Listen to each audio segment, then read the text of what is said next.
160 million units. That's roughly how many PlayStation 2s Sony was able to shift back in the system's heyday, mostly because it was bursting at the seams with memorable experiences. Games like God of War, Devil May Cry, and Kingdom Hearts, to name a few. So today I thought it would be fun to reach back in time and check out some exclusive to the PlayStation 2 from back in the day that are actually still a lot of fun to play today.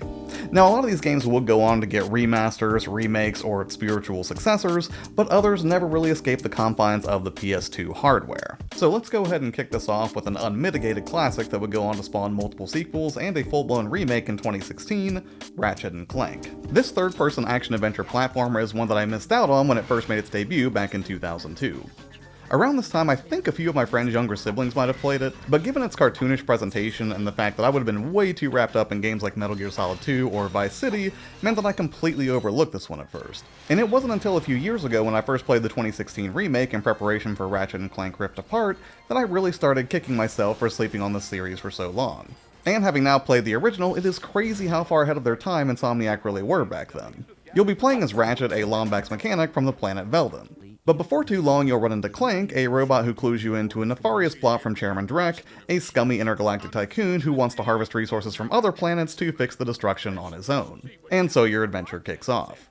Right from the jump, this is a game that for the most part feels completely solid decades later. Movement is fluid, there's a simple but satisfying progression path to new abilities and weapons, and the level design is top-notch all around with wide open, colorful 3D environments. And the animation is just so top tier in this game, it really does feel like you're playing a Pixar movie even when you're checking out the original way back in 2002. And it's especially satisfying to compare the original Ratchet & Clank against the 2016 remake to see how certain sequences, characters, and environments evolved. Because what jumps out immediately is that the fundamental structure and layout from the 2002 original remains largely intact in the remake.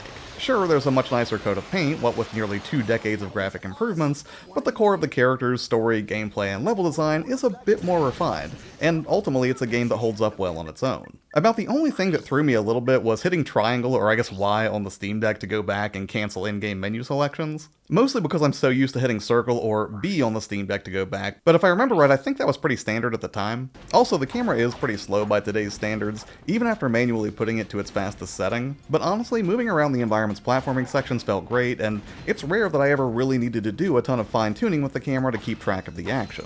On the performance front, you can scale it up to a 2K resolution and still get a mostly steady 60 FPS on the Steam Deck. I did notice a bit of a frame rate hit in a few sections, but it was still staying up in the high 50s, and I'm sure if I hadn't tried to upscale, the results probably would have been kept at a solid 60. Now, if there have been more polished third-person action games since the original Ratchet & Clank, I mean, yeah, but it still holds up surprisingly well, and out of every other game on this list, this was one of the hardest to put down as I started sifting through games from the era. Next up is a game that completely surprised me, as I'd never played it before, but I always heard people speak very, very highly of this game. It always looked sort of weird to me, and boy howdy, I was not ready for the schlocky, bonkers good time that is God Hand. Created by the now-defunct Clover Studio and published by Capcom, God Hand is a kind of beat-em-up that was released in 2006, which is pretty late in the PS2 lifecycle. It follows the exploits of Gene, a 23-year-old fighter who has one of the God Hands, an ability that's used to keep demonic entities that invade the world at bay. And I'm being intentionally a little light on the setup here because it's absolutely over the top, and I wouldn't want to detract from your joy of discovery here. Just suffice it to say that it's equal parts fast-paced action steeped in supernatural nonsense, and completely ridiculous comic relief that, in some spots, I'm not even sure if it's intentional or not. And the more I read up on the history of God Hand, the more surprised I was. For instance, this was directed by Shinji Mikami of Resident Evil and, more recently, Hi-Fi Rush fame. So yeah, this has all of the hallmarks of an underappreciated gem, which makes even more sense to me seeing the divide between critics at the time who were not kind to this game, to put it mildly, and fans who swear it's a blast, so which one is it? Well, having now finally played it, I have to say it's definitely fun, but that learning curve is way steeper than I was expecting. For starters, it's got the same sort of tank control approach to movement that I saw in PN03 a few weeks back, which can be super jarring, especially if you're going into a hot off some modern 3D action game with perfectly fluid controls. It's not impossible to learn, but it is difficult to master. It just feels so weird playing an over-the-shoulder 3D action game where the right stick is used exclusively for dodging rather than camera control.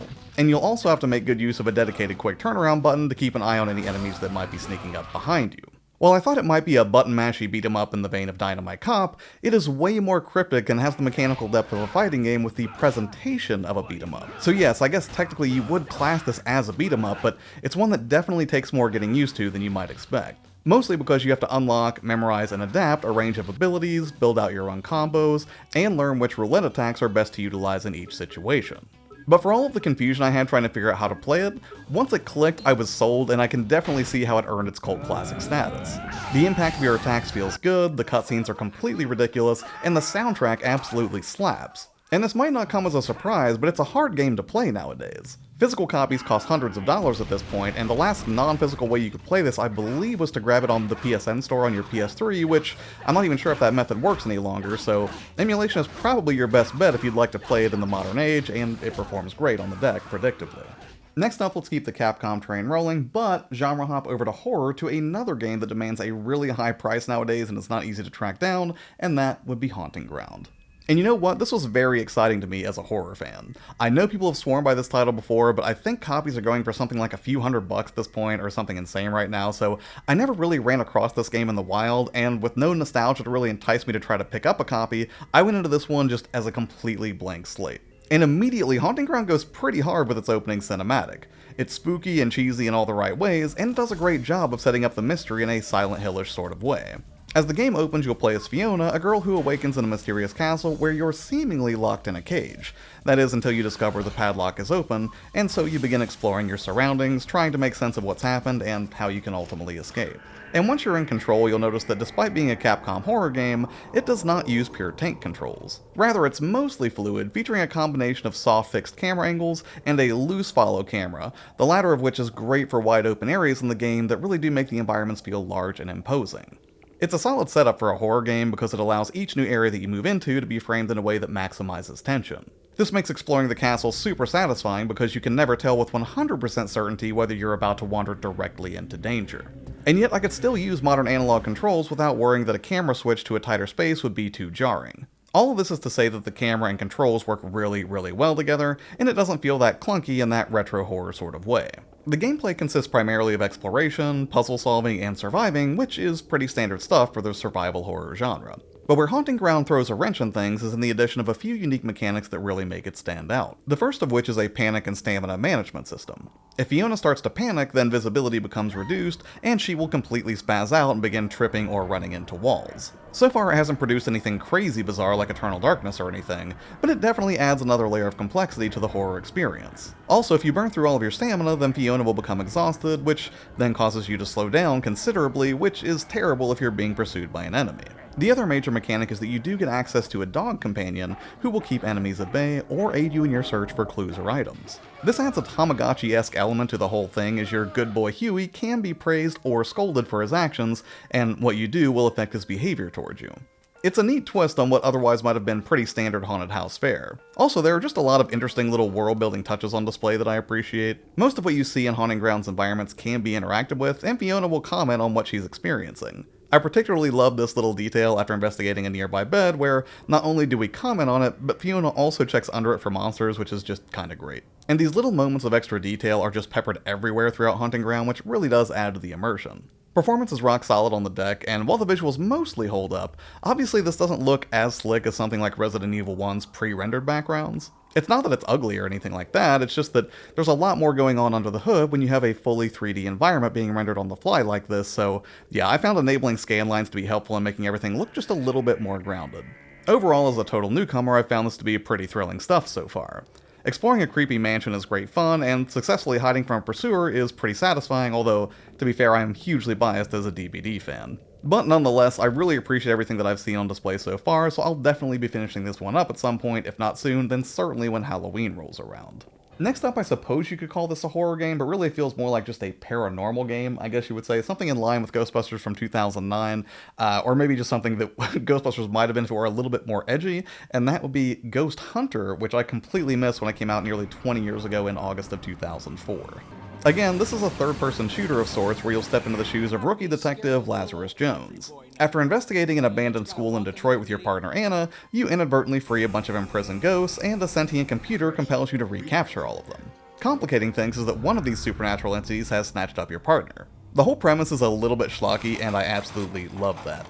Not just because it tickles the Ghostbusters fanboy part of my brain, but also because everything in the presentation just reeks of late 90s, early 2000s pop culture and design tropes. Like, Lazarus could be a dead ringer for Detective Mills in Seven, and after getting outfitted with some more ghost capturing gear, he kinda looks like Brad Pitt in Fight Club. The voice acting is so-so with a lot of over-the-top, just bizarre-sounding lines, and Lazarus is mostly positioned as a snarky Ryan Reynolds type with a heart of gold. I know what you meant. She likes me. No doubt about it, she likes me. It's S-tier B-movie action camp, and I love it. And on the gameplay front, it really is very similar to 2009's Ghostbusters. You'll run around in third person, blasting away at ghosts with either supernatural weapons that get gradually recharged from capturing ghosts, or more conventional firearms. It's hardly the most fluid third-person action game I've played with its weird swapping between fire and exploration modes before you can fire, but ultimately it works well enough. Also, beyond dispatching and recapturing ghosts, you do have a supernatural buddy of sorts who you can use periodically to solve environmental puzzles. Swapping into a secondary character like this can be tedious in some games, but here it looks to be used fairly sparingly, and I found these moments to be a nice break from the action. All of which plays out great on the Steam Deck with no major visual hiccups or control concerns to speak of.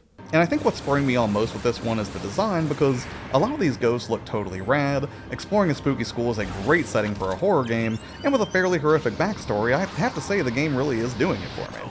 And I think the best way that I can describe the vibe of Ghost Hunter is, if you're the kind of horror fan who can appreciate The Shining, but also have zero compunction about watching a movie like 2001's 13 Ghosts, then you will probably find something to enjoy here. I know I certainly am. And finally, last up is a game I had completely forgotten about, and yet I felt compelled to revisit it, and that would be 2002's Shinobi, which I'm kind of ashamed to say that's my first, last, and only experience with the Shinobi series. And to that end, I'll tell you up front that this was maybe my most controversial pick on this list, and a lot of this is born of my own nostalgia. I remember playing this with friends back in the Christmas of that year, and while it's no Ninja Gaiden Black, it's still a fun little arcadey ninja romp. And it's easily the simplest of the selections on this list, at least mechanically speaking. As for the difficulty, it's definitely there, but maybe not always for the best reasons, but I'm getting ahead of myself. The premise is that a mysterious golden palace has appeared in Tokyo, and all manner of hellspawn have been unleashed thanks to a powerful sorcerer, Hiruko. It's a pretty slick setup for a ninja game, and I admire how much work they put into setting up a backstory to go along with the action. And when it comes to the action, it's a pretty fun time despite a few blemishes. For starters, the camera lock-on with R1 feels really weird in the modern age, and, well, the camera in general can just really fight against you at times, which isn't exactly ideal when threats start to ramp up. Now that being said, dishing out damage up close or at a distance with kunai is entertaining enough, and even though it can be finicky, wall running is fun, and seeing that giant scarf flittering behind you as you dash towards the next foe is great when everything comes together well. Enemy design is interesting, and while the combat isn't especially deep as a more arcadey action title, it's definitely serviceable enough. And I enjoy jumping back into a nostalgic romp that I wouldn't say it's aged like fine wine necessarily, but it has admittedly aged a little better than my favorite Ninja series' earliest entry, Tenchu. I didn't encounter any issues on the Steam Deck on the visuals or controls front, and even if I did, I'd probably have to do that in PCSX2 or in SteamOS, I guess, because there really just aren't a lot of adjustable options in this game, at least in the in-game pause menu. All in all, I think it's a neat look at early 2000s design trends for action games if you're looking for some hack-and-slash action and haven't experienced it before. Although I suspect this is probably not the best the series has to offer, so maybe in an upcoming video I can dive back into one of its earliest entries and get a feel for how those were, but yeah, if you're somebody who's nostalgic for early 2000s action titles, it still might be worth a look.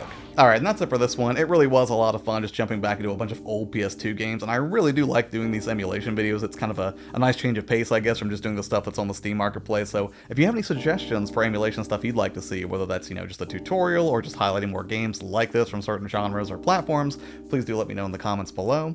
As always, thank you so much for your time and hanging out here on the channel. It means the world to me. Take care, and I'll see you on the next one. Bye.